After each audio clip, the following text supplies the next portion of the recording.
You know, we have to remember what kind of catastrophic past we emerged from and how much privation ruled the world prior to 1895, essentially. And certainly the farther back you go, the more bloody and horrible it was. I mean, how often do you think it was necessary, and this is not obviously something I'm in favor of, and this is also one of these situations where we get to play with ideas that we might not otherwise play with.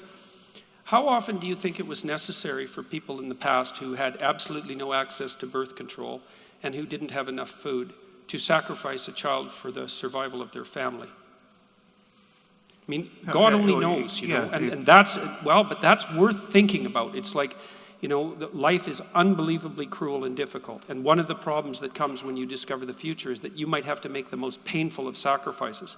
And lots of archaic people do this sort of thing. They do that with their elderly people. They do that with sick people. They do that with infants that they deem too fragile to survive. Like, so part of child sacrifice, and I know the literature on child sacrifice reasonably well, part of child sacrifice seemed to emerge out of the observable necessity to leave someone behind so that everyone else didn't die. And we don't know how often that had to happen in the past. It might have had to happen a lot. Right. Now, obviously... Although, just in the interest of kind of conceptual clarity here, human sacrifice is a larger horror than that. So you have, what was very common is the sacrificing of, captives. So you take the Aztec sacrifices where you now have slaves, some of whom you're going to... Yeah, the Aztecs sacrificed about 25,000 people a year. Yeah. So, yeah, look, I mean, it's clearly a bloody mess. There's no doubt about that. But, you know, one of the things that you see happening in the biblical narrative, which is extraordinarily interesting, is that you see echoes of child sacrifice at the beginning. But what happens is the sacrificial notion gets increasingly psychologized as the story progresses. So, you know, you see that transition with Abraham and Isaac, where the child sacrifice is actually forbidden, although previously demanded by God. And then you also see it, as you already laid out, in the substitution of the circumcision for the idea of sacrifice itself. Right. And then what seems to happen, see, I'm trying to figure out how these ideas develop psychologically from their behavioral underpinnings, is that eventually it becomes psychologized completely. So you can say, well, we can conceptualize a sacrifice in the abstract, so my parents can sacrifice to send me to university without anything or anyone having to die.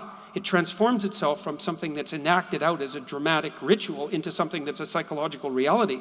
But all that blood and catastrophe along the way is part of the process by which the idea comes to emerge. Right. But so what is the connection of all of this? Because yes, so there is this history, and I would argue we are busily trying to outgrow much of it, if not most of it, whether it's evolutionary history or just the cultural history. We might be trying to transmute it so that it becomes, we can maintain, as you've suggested we do, we can maintain what's useful in the tradition and throw out everything that's pathological. Yes, but we're constantly discovering a lack of fit between both what we perceive in ourselves as biological imperatives and the cultural legacies of just what mommy and daddy taught me was true, right? Which we have now every reason to believe might not be true.